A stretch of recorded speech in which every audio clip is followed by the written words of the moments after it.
I'm not going to say it another time. Avengers. Well, you just said it another time, so I'm not going to say it another time. Another time. Get roasted after this. What was the initiative that they had?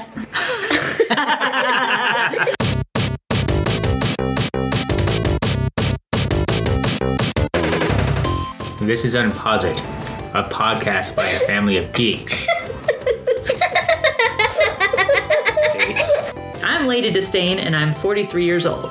I am the sauce underscore, and I am 11 Underscore the data bites. 41. I'm Furious Girl, and I am 9. Welcome to the Unposit podcast, where we are podcasting about Everything! Marvel Captain movies and America. things. Captain America. the Winter Soldier. Yay! No. Captain America the Winter Soldier is our topic today. Yay! Today is something in 2018. This came out in April 4th of 2014. Mention he doesn't have his magic. Done. It's right there. Oh, come on. Today's the 25th, isn't it? Of February. February. February. So we're just a little over a month shy of a 4-year anniversary for the Winter Soldier. 4 years. Wow. That's a college degree. That's high school, kids. I mean, think about it. No. A computer 4 years ago wouldn't work for us today. Actually, I can attest that one would, just not very well, because I have one of those at my job, and I'm like, oh, it's We so also old. have It's so sad. we also have your computer, which has been around for like longer than you have. Well, that's an 11-year-old Mac that just No. refuses to die. Longer than you have. Longer than you have. Let's be clear about who's longer than. Longer than. Not longer than So- Neil, because he's 32. We're in a little bit different location. We are in the midst of a major windstorm. Yes. So we have come down to the bunker, the geek bunker, if you will. You know, the thumb that was broken at the beginning of recording these has moved on to the Foot surgery. that has now plates and crutches needed. Which is, On the mother. I suppose we could go around. The one who has had foot surgery is me. I am Lady Disdain, 43 years old, hobbling around on crutches. Good times. Good times. I Okay. could use some good times. Okay, so I am the sauce underscore dad, and and I would like to point out that it is a major windstorm. I was closing the gate to my fence, and it bent the metal. It bent. Oh, it's Dad's fence. It's Dad's fence. It's bent Dad the buys- On the latch, it bent the metal. Like Is it was wedged in between the post and the latch that is bolted on there. It was, if someone was coming there, we would be at the hospital doing our podcast because someone would have gotten a concussion. It was the Dad abides fence, not the sauce's fence. It even broke part It's of the everybody's fence. Who are you? Me. Furious Girl underscores. No, you have no underscores. You're Furious Girl. You have a 0, though. Got All a right. 0. Come on, fierce girl with a 0. How old are you? 97. Okay. I am underscore the dad abides 40 something. 41. Wait, Sure. we're older than our parents? I sure Yeah. don't act like it. Yeah, right. Well, because this is the Unpaused podcast, and we just had to pause, and now we've unpaused it. Of course we have. No puns. That will be our post podcast, like after MASH. Do a little bit of movie specs on this one. It came out April 4th, 2014. We're talking about that. Directed by the Russo brothers, Joe and Tony, buddies mine, What Anthony else? Russo. Not They did a yet. bunch of television, right? I had no idea that they were television directors. I don't watch television really. They're community. They directed Community, things like that, together, and they worked really well. I think that was a great move as a business because what these movies are big, giant TV specials with movie budgets. They have to kind of follow each other, and having a television background really helped the story because we're going to talk about that when we get into some favorite scenes. This set up a few other movies just with some 1 or 2 words here and there. Mhm. It was very well done. Starring Chris Evans as Captain America. Scarlett Johansson as Black Widow. Widow. I don't know what you're talking about, so don't ask questions. Sebastian Stan is Bucky. Kids are going kind of crazy on this one. Anthony Mackie is introduced us as Falcon. Bucky Barnes returns into this one. Sebastian Stan. It was I remember the marketing campaign. People were like, "Oh, we don't want to reveal who the Winter Soldier is." I'm like, it's Sebastian Stan's in the credits. He's in the first one. It's not really a surprise to the audience, but we're going on the journey of the surprise to Cap on this one. There's a bunch of other characters that were introduced. The original Crossbones. You had a question. Who was Alexander We're getting Pierce. to that. Well, you're covering the stars right now. Who? Alexander Pierce. Yes, by the great Robert Redford, Nice. who looks very short. You know, Is maybe he short? osteoporosis has happened. I'm not sure. He is 195 years old. I never thought he was that tall anyway. Yeah, he probably wasn't ever really that tall. Like, Tom Cruise is, 4'1", something like that. Could be in that similar Shorter vein. than Georgia. But he knocked this out of the park.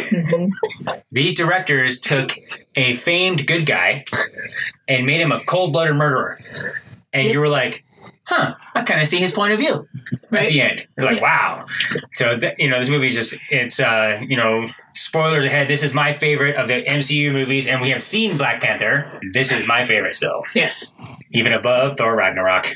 That's who's in it. Let's go on to some superpowers, kiddos.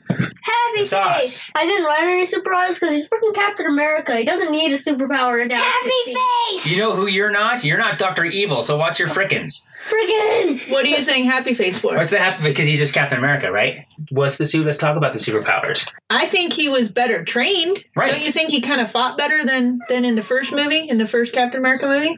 Okay, I would like to point out something. In the Winter Soldier has a metal arm. Right. But you'll also notice that every other part of his body is as strong as Steve. That's because in the first movie, Bucky was dosed with Red Skull's blood. Right. He was experimented on by Dr. Zola.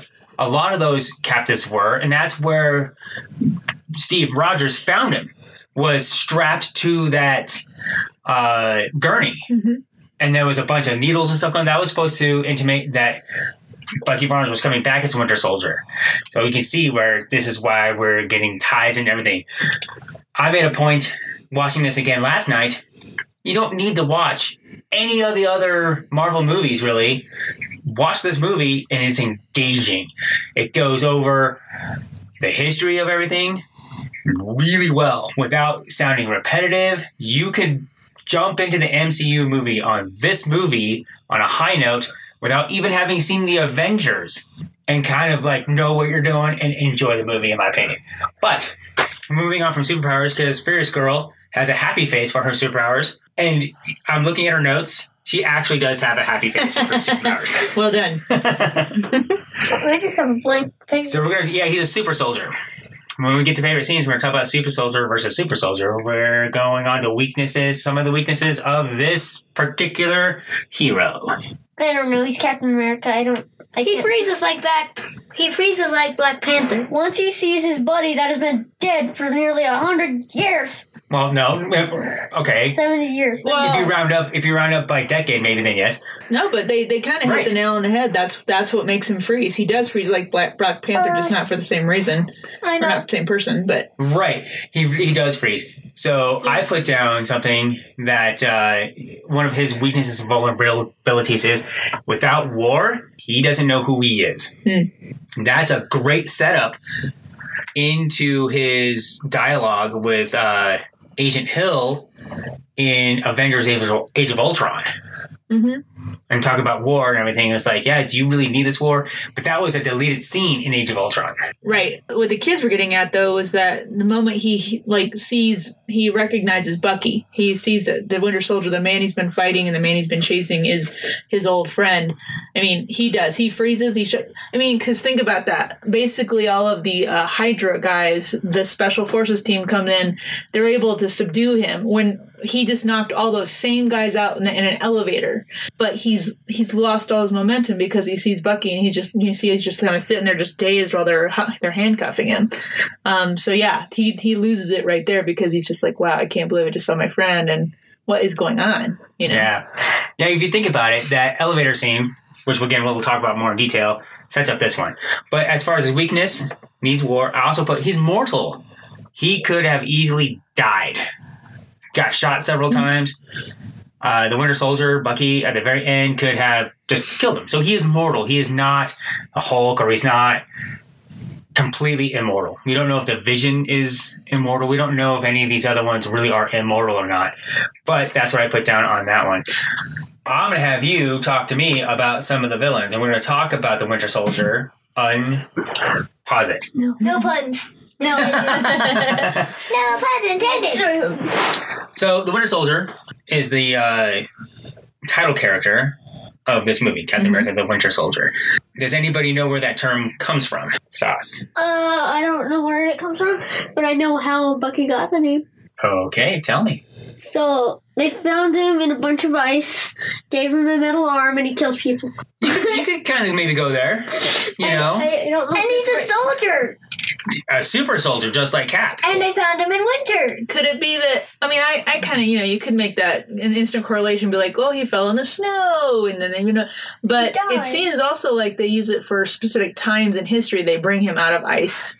They freeze him, for one thing. They do freeze him to keep him to where they have this cryogenic capabilities in the 1940s. Right, so. that could be a tie-in for winter also. But you could also look at it saying, well, in history's most uproarious times, they're bringing him out to incur a change, a shift in direction. And so, Hydra, we find out, there's going to be like just a spoiler ding throughout the background of the entire whatever it's thing. been out for 4 years. Yeah, so I'm okay with that. Yeah. Hydra's been controlling him and using him to assassinate things, to rile things up, start wars, things like that.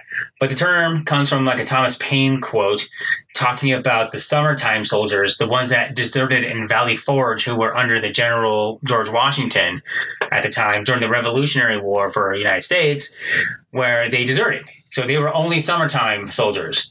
These are the winter soldiers. They fight through the hardship of winter. They're there to do what they need to do until the job is done. Mm-hmm. And that's what the Winter Soldier is. He's there to do the job.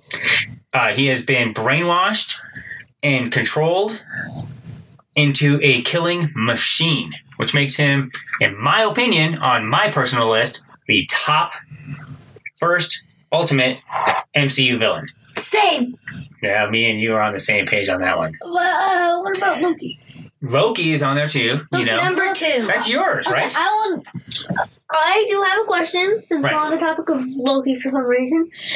I wonder if Loki, when he had a scepter, well, just the Mind Stone itself, which is the scepter, could control Bucky. And if it would need it to. So if the Mind Stone was controlling Bucky, would the brainwashing actually get rid of the Mind Stone stuff? I don't know. Good question, though. I think so, yes. I think that the mind control stuff would override that Mind Stone stuff, but then you would be just completely a scrambled egg of a brain. I know. Well, and I think, because we've talked about this, there's our cat's contribution to the podcast. I think Bucky is right up there. He's in my top 5 for the best villains, but he's definitely the most pitiable, character of almost in the entire universe, because you talk about somebody who, you talked about scrambled eggs. Yeah, they're basically just scrambling his brain every single time. He has no personality of his own anymore. They wipe him, they bring him out to do a mission, they put him back on ice. He has no life. He's basically just at their beck and call. And just the one scene where he says, you need to wipe him again, and he's basically using electrocution on his brain to do that. You're just like, oh my goodness. So it's brutal. Empathetic, but if you think about it, another major villain in cinematic history, he's the Terminator. He's coming at you with no feelings, no remorse. Yeah, a machine.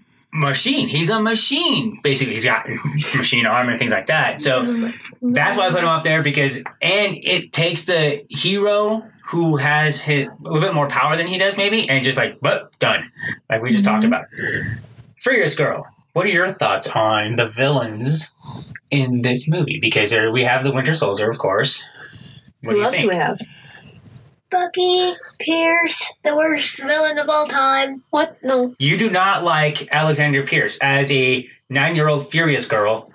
It did not speak to you whatsoever, did it? He sucks. Yeah. and that's what we're trying to find out. So what about the Hydra? What about the Senator?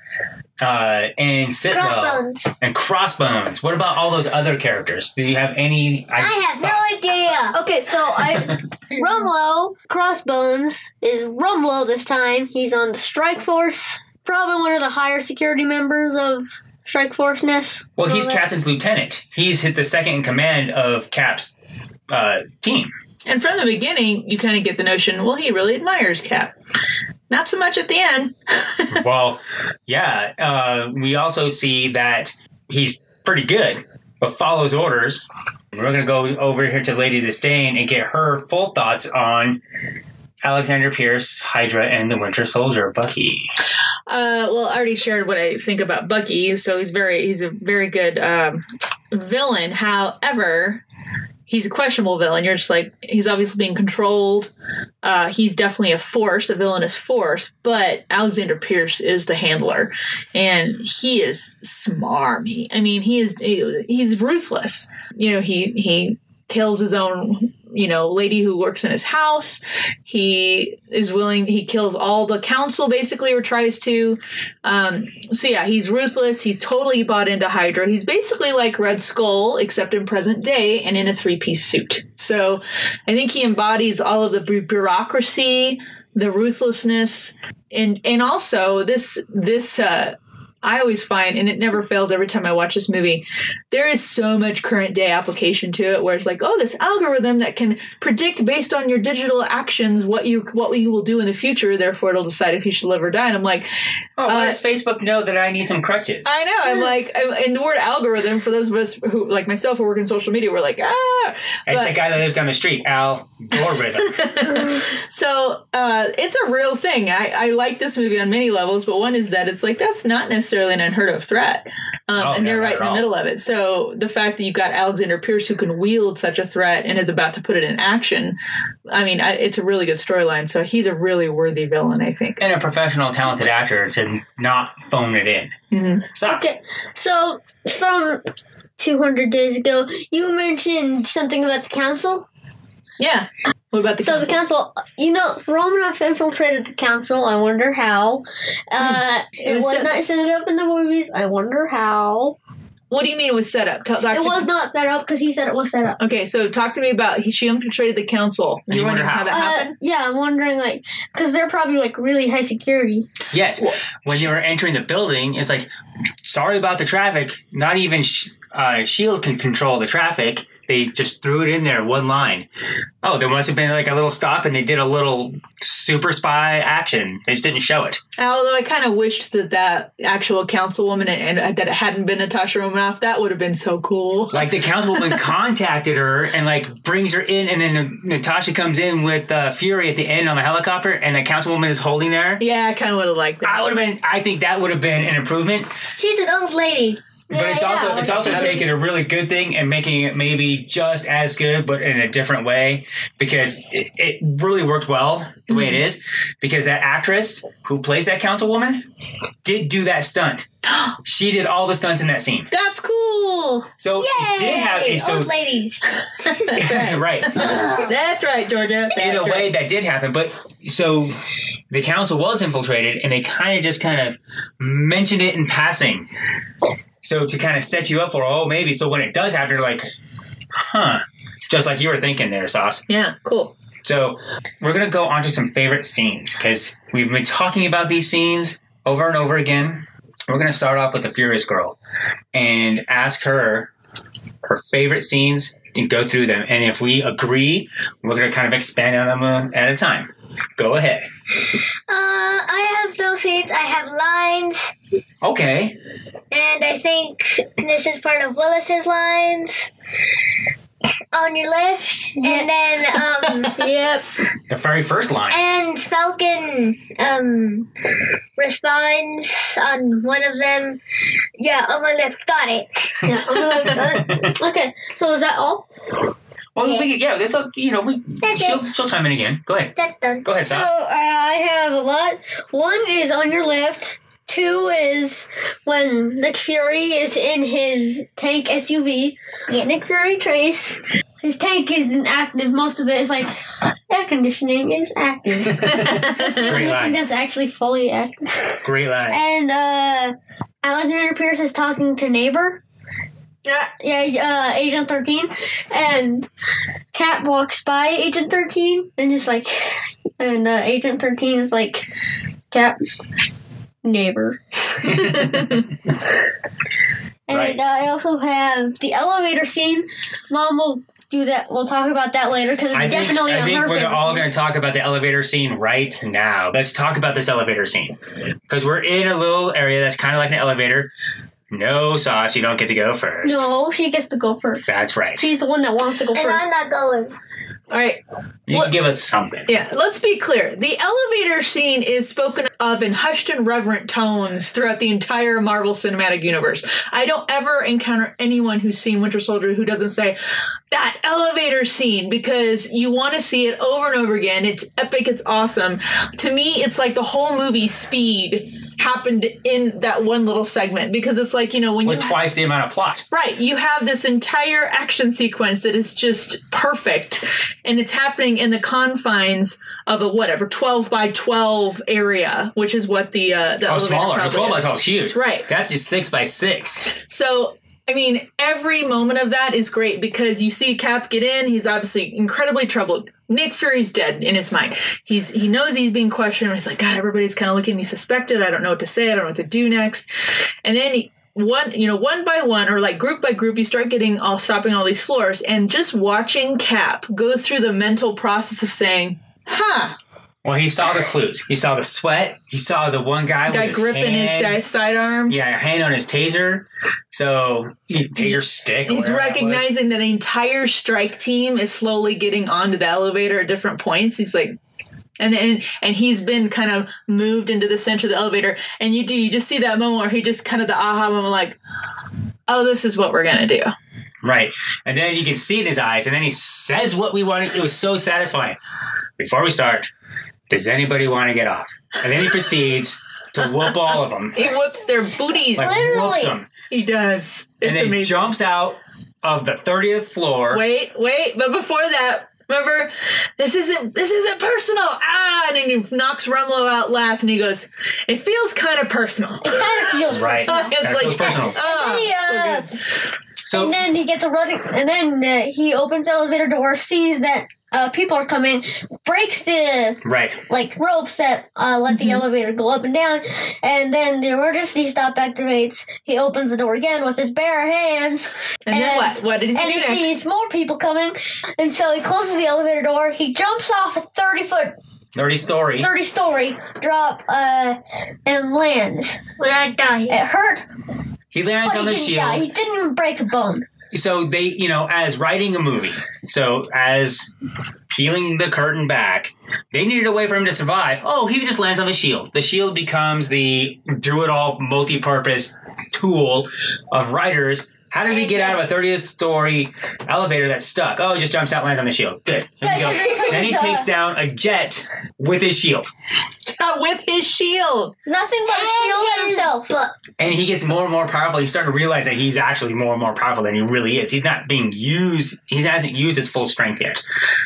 Some favorite scenes that I had was the On Your Left. That was great. It brought in the Falcon and made him a sidekick, unfortunately, but a capable sidekick and his own man in his own right. So the MCU version of a sidekick. Well, a vital one too. I mean, anyway, he has to at least get one of the helicarriers connected. I mean, he's crucial to their go-bouts. And when I say sidekick, he's not some boy wonder. He is his own man, fully capable, but he's going to be at the side of Captain America and on Captain America's side, Civil War as well. The elderly Peggy Carter scene. Nah, that was really good. Way to change the whole tone of everything, but set it up because that was more at the beginning. Cap has nobody, Yeah. So Peggy was in her mid-90s when this is happening. She's got dementia, and he knew her. Mm-hmm. Everyone else that he knew was dead.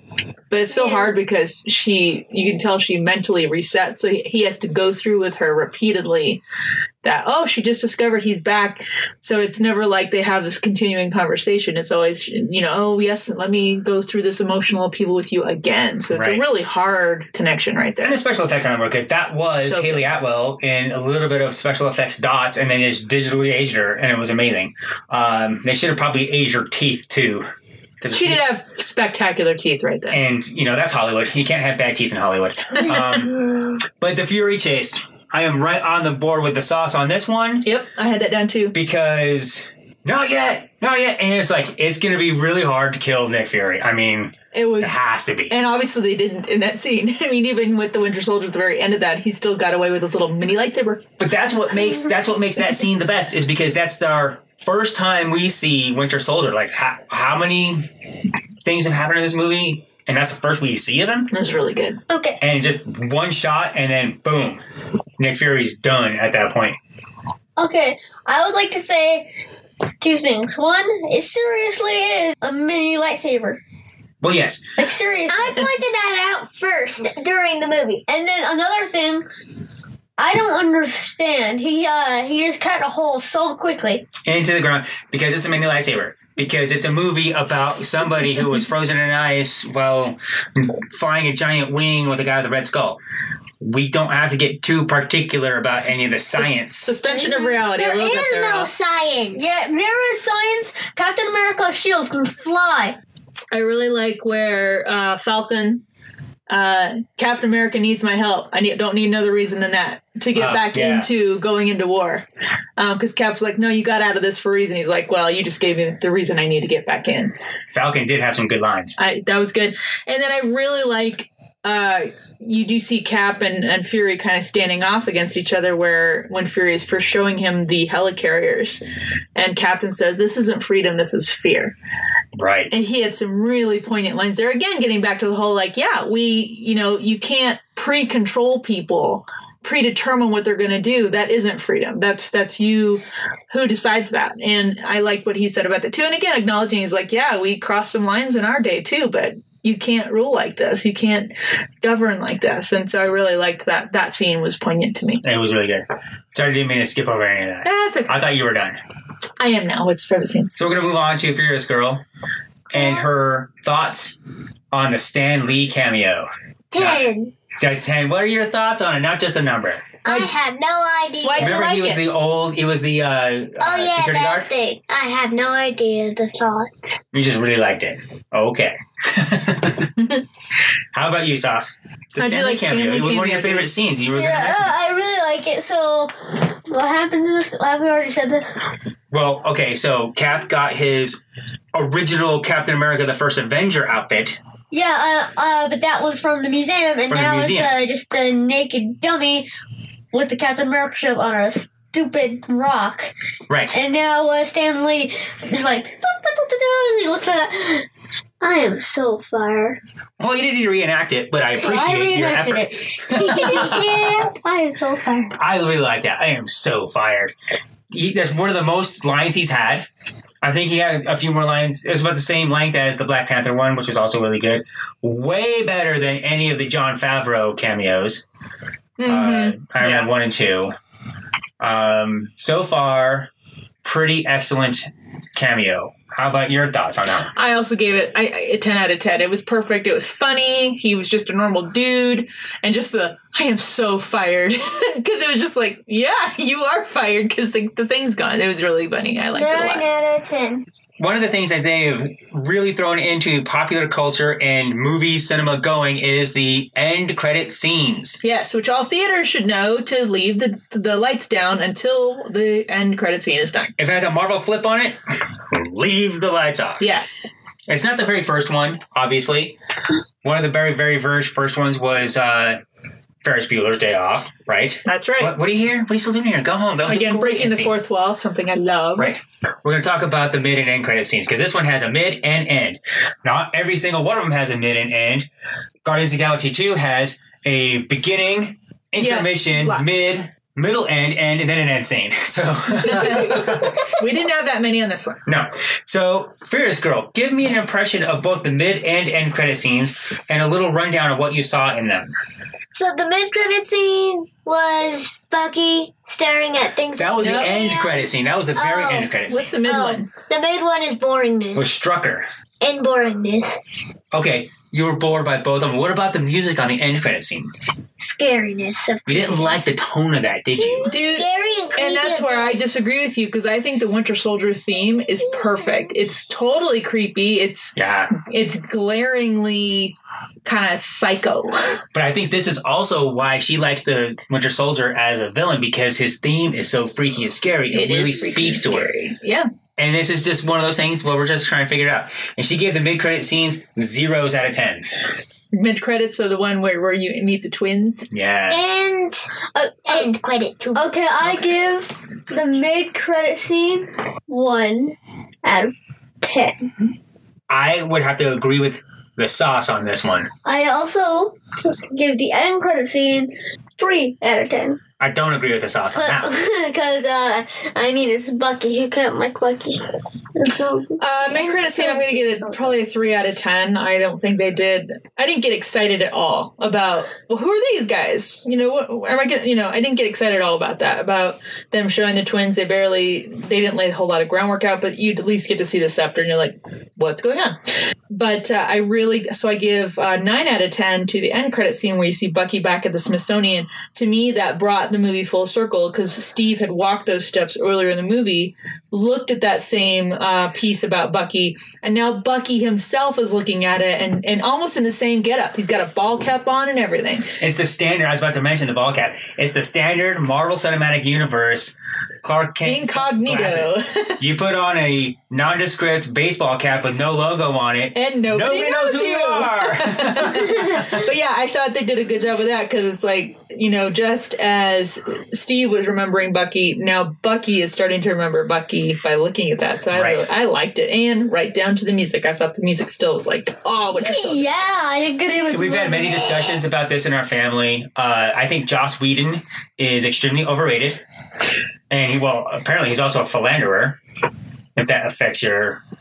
Yes, it should, but I don't think he's overrated as an entertainment maker. I think he is, and I think Justice League proves that, and I think Age of Ultron in its sequelitis proves that. It's still not Iron Man 2, though.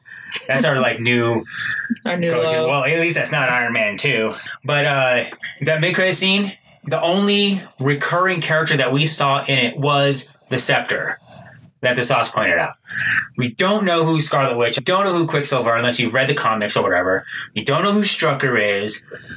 You're like, what is going on? It makes all these questions, and sometimes that makes for good things. Like, oh, you end on these questions. This one, on a mid-credit scene, you want to see, that was Thor.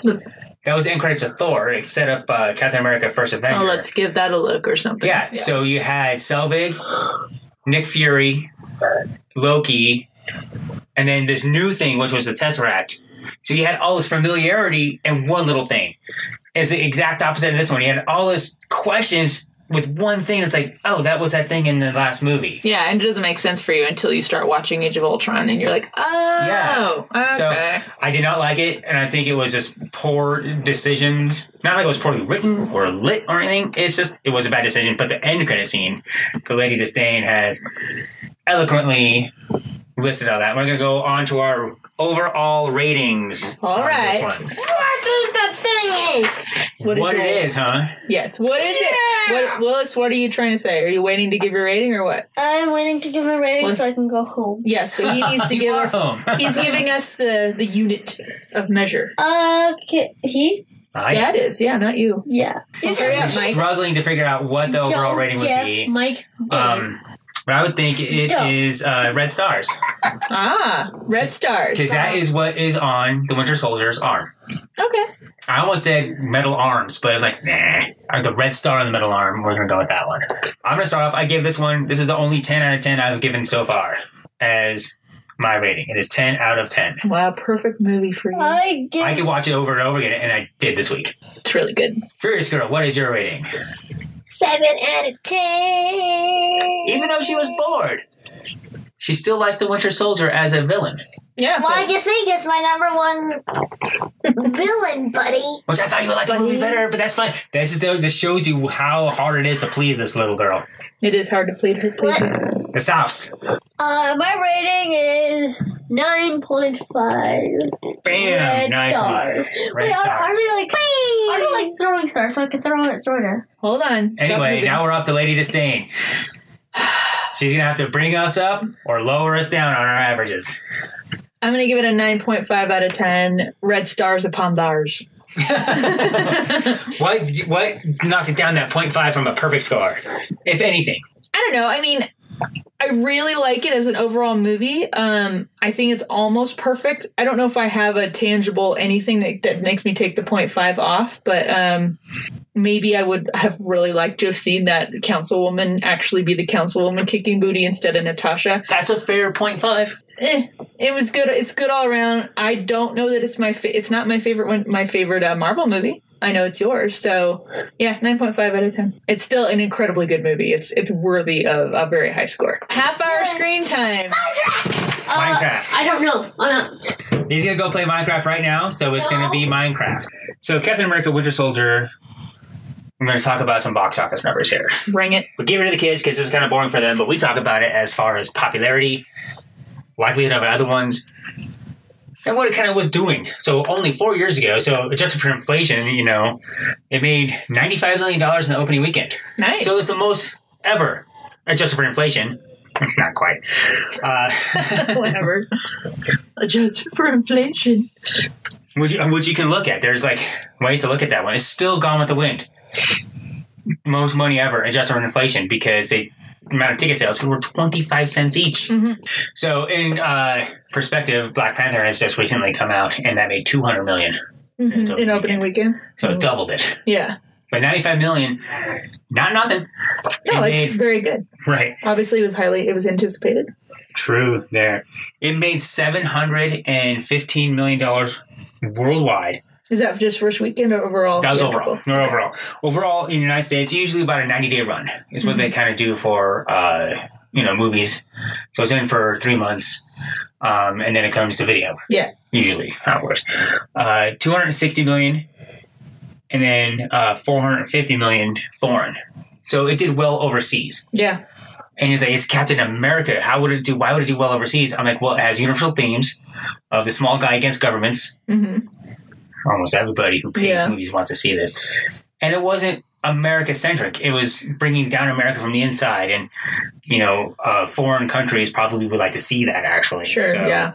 Maybe a little bit of a hopeful movie for some of the countries. Also, it had some very nice-looking characters in it. Well, yeah. There was every time Black Widow's in a movie, there is a gratuitous from behind shot. There's also Chris Evans and Sebastian Stan. And, they're very nice looking. And also, what's a guy's name? Mackie? Anthony Mackie. Anthony Mackie is also very nice looking. I'm just saying. But he's not shirtless. Doesn't matter. Does not matter. I'm just saying it doesn't matter. But yeah, I mean, that's right now we're at $715 million box office for Captain America. It made money. It made a lot of money.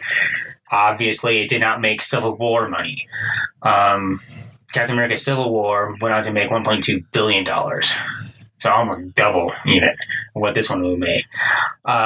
Bigger movie, a lot more characters. It was basically the Avengers sequel that we wanted Age of Ultron to be. But Captain America centric. It just didn't have Thor and Hulk in it. Yeah. And really a real villain. It didn't have Thanos. It didn't have Ultron. It didn't have Loki. It didn't have this major villain going against him. It had a disgruntled guy. We're going to talk about that one when that comes up. Well, and also this movie, in addition to what you were just talking about, had the far-reaching effect that it brought S.H.I.E.L.D. down. And again, we're watching, I've seen these already, but the kids are working through it, watching the Agents of S.H.I.E.L.D., which they encompass far more of the consequences and fallout of S.H.I.E.L.D. coming down in that series. So obviously it goes beyond just the Marvel movies, but right. that was a major happening where S.H.I.E.L.D. came down, and the fact that Black Widow unleashes all the data which catalyzes at least one story plot going forward about why now all this information's out there. What does that lead to? It definitely has consequences. It wasn't just like, hey, we'll let the internet see all the things we've done, and no big deal. Right. Yeah. So I think it's appropriate that this was possibly even over Age of Ultron, that because it signified such a major shift. Yeah. Well, no, I was talking about Civil War being better than Age of Ultron. Right. I'm talking about. But this one definitely is higher on my list. It changed everything. It changed the world. It changed the MCU world, if you will. Mm-hmm. I don't watch television, like we were talking about earlier, but they did tie it in. So that week's episode, the week after it premiered, yeah, Hydra had S.H.I.E.L.D. had fallen. Yeah, it's a big deal on Agents of S.H.I.E.L.D. The next movie we're going to talk about coming up, that we're going to watch, is Guardians of the Galaxy. Yay! That one actually might be my top. I mean, I like Incredible Hulk, but I have so much love for Guardians of the Galaxy. It's the soundtrack. I guarantee that's why you like it. But I think and one of the kids 6'4" Chris Pratt naked. Well, because if you're gonna go through the MCU body shaping transformation, it happened to Hugh Jackman. Yep. It happened to Chris Pratt. Yep. Chris Evans. Yep. Chris Hemsworth. Mm-hmm. Robert Downey Jr., even though he just takes his shirt off. Well, you can tell. He does in the first one, but he has a big giant hole in his. No, you can tell his body evolves from the first Iron Man to the next ones. So I think Mark Ruffalo has the best one. He's like, oh, my muscles are CG. I'm gonna go get them. Right? He's like, whatever. No, it's totally true. Right. So we're right smack in the middle of Phase 2 of the Marvel Cinematic Universe. Iron Man 3 starting off Phase 2, Thor: Dark World, which we both, after we watched it again, having listened to people malign it, not really think about it, really enjoyed it more. Mm-hmm. It doesn't age. It's not a horrible movie. It's actually pretty good. Yeah. Guardians of the Galaxy is next. Avengers: Age of Ultron is after that. And then Ant-Man, which might be one of your least favorite movies, you say? Yeah, I don't know. I mean, to me, it's not like up there like, woo, I need to watch it all the time. I appreciate it. I love Paul Rudd, too, so, True. That's coming forward. Looking forward to, we just saw Black Panther, Avengers Infinity War, Avengers 3. Yes. Man, right? We're going to be busy. That's May 4th. Oof. Better hustle. That's going to be crazy. Then after that, we have Ant-Man and the Wasp. That's right. So, being a woman, I want to throw this out there now. Yeah. How do you feel about Ant-Man not being your favorite character in your favorite movies, being the sequel to that, having the first woman in the title of an MCU movie? Wow, is that true? The first woman? Ant-Man and the Wasp. The Wasp She's is the first one. In the title. Can I say about damn time? I'm kind of horrified that that's the first time in this whole thing that's happened. I mean, I know Guardians kind of encompasses all the Guardians, but yeah, I would say about damn time. Her whole mentality toward, her dad is a lot of bitterness, not just about her mom, but saying, I want my moment. I'm ready. I'm trained. Why aren't you letting me? And he does this whole protectionist thing, which, you get as a dad towards his daughter, but she's like, look, let me go. So I'm excited to see her being let go and given her own superhero costume, which, by the way, has blasters and wings. The trailer dropped recently for that one. Tells you what time of the world we were recording these, and it had a giant Pez dispenser. Yeah, Georgia Hello loved Kitty. that. Hello Kitty. We have Hello Kitty everywhere in our house because of her room is painted in Hello Kitty colors. So it's not one of your favorite movies. I forgive you there. I couldn't remember either because it was out of left field. And I was like, whoa, wait. But I do like Baskin and Robbins, and there's a Baskin Robbins. Baskin Robbins always finds out. Yeah, they always finds out. All right. Thank you for listening to Unpause It. Yes, thank you for abiding with the dad abides and so on.